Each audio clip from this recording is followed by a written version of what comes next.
देश नीति, केवल सच्ची और पक्की खबरें। देश नीति में दर्शकों आपका स्वागत है। मैं हूं आपके साथ राशिद ज़हीर। शिवराज चौहान जहां से चुनाव लड़ रहे हैं वहां भारतीय जनता पार्टी के नेताओं पर और वहां की कंपनी पर आईटी के छापे पड़ रहे हैं।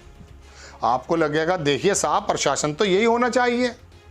भारतीय जनता पार्टी जो है ये नहीं पता करती है कि वो किसका क्षेत्र है या किसकी पार्टी के लोग हैं। चूंकि दतिया जहाँ पे वीरोत्तम मिश्रा का भी असर माना जाता है, वहाँ भी भारतीय जनता पार्टी के नेताओं पे आईटी के छापे पड़े हैं।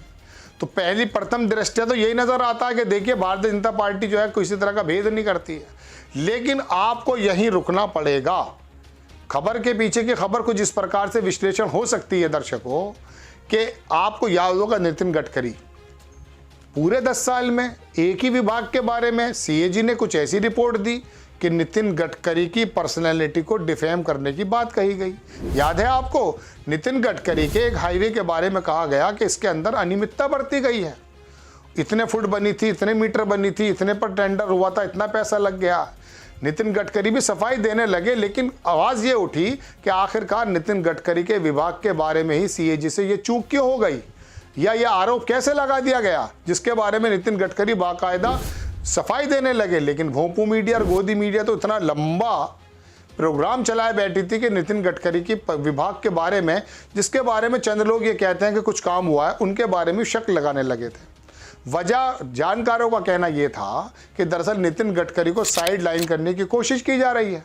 चूंकि मोदी जी के बाद अगर किसी का नाम आता था वो नितिन गडकरी का था, तो उनके नाम को कैसे बट्टा लगाया जाए, इस वजह से उनके विभाग के बारे में ऐसी बात कही। ये जानकारों का उस समय कहना था। शिवराज चौहान के विधानसभा क्षेत्र बुधनी में आईटी का छापा पड़ा है। अब शिवराज चौहान को किस प्रकार से साइड लगाने की कोशिश की जा रही है, चूंकि चीफ मिनिस्टर तो वही है। कमलनाथ के जो एडवाइजर हैं उन्होंने इसको बाकायदा ट्वीट करते हुए लिखा कि मोई जी ने ठाना है। मोदी जी को बहुत से लोग मोई जी कहते हैं, तो मामा को निपटाना है। मोई जी ने ठाना है, मामा को निपटाना है। मुख्यमंत्री के चुनाव क्षेत्र बुधनी में ट्राइडेंट कंपनी पर आयकर का छापा। सोमवार को गृह मंत्री नरोत्तम मिश्रा के चुनाव क्षेत्र दतिया के कारोबारी के यहां ईडी का छापा पड़ा था। स्थानीय लोगों को पता है कि नरोत्तम और शिवराज पर छापा पड़ने वालों से क्या संबंध है।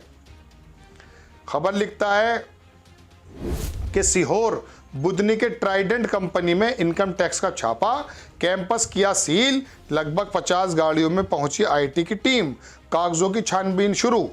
आगे क्या लिखते हैं, अखबार ने भी इसे काफी लंबा चौड़ा लिखा है।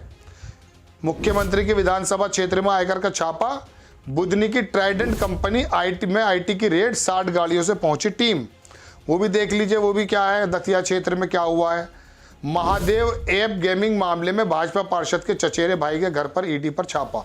ये पूरी लंबी खबर है, इसे पढ़कर नहीं सुनाऊंगा। मैं तो सिर्फ खबर का आपको निष्कर्ष नहीं, विश्लेषण करने की कोशिश कर रहा हूं कि आखिरकार ये आईटी, ये ईडी शिवराज चौहान के क्षेत्र में एक्टिव क्यों हो रही है, नरोत्तम मिश्रा के क्षेत्र में एक्टिव क्यों हो रही है।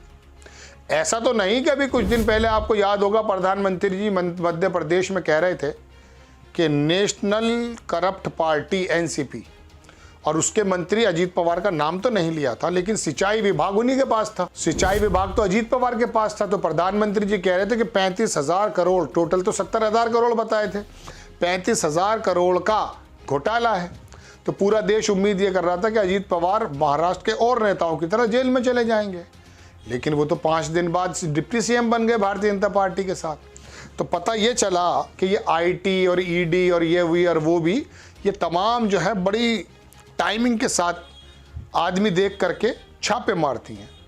गूगल पर जाइए, 10 बरस में ईडी के रेट्स के बारे में पता कीजिए। 95% से ज़्यादा जो रेट्स पड़ी हैं वो विपक्षी नेताओं पर पड़ी हैं। 10 बरस से सरकार आपकी है, आपके नेता क्या धुले हैं, उन पर तो आईटी रेट नहीं पड़ी, और आईटी रेट नहीं पड़ी, ईडी रेट नहीं पड़ी। क्यों?